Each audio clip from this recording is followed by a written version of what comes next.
मामाने सांगितलं करशील सेवा तर खाशील मेवा, माझा मेवा माझा भंडारा माझी मेंढी तुझ्या दारात आले रानात आले घरात आले कशासाठी? भक्ती रूपी मेवा हा मामांचा आपल्या दारात आला. सर्वांनी अंतकरणातून सेवा करा. मामाने 19 तासाचा ध्येय ठेवला. त्यावेळेला 1000 बकरी होते. आज 60,000हून अधिक बकरी 19 पालख्या. हा भगवंताने संसार कोणासाठी? तुमच्या माझ्यासाठी.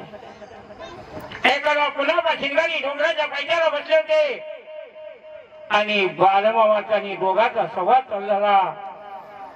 त्यावेळेला पुन्हा शिंगारी मामाला विचारलं, मामा अगं कुणासाठी एवढा मोठा आता पिता करून ठेवलास? तुझ्या घरची तर कधी संपल्यात, कुणासाठी एवढा मोठा आता पिता करतोय?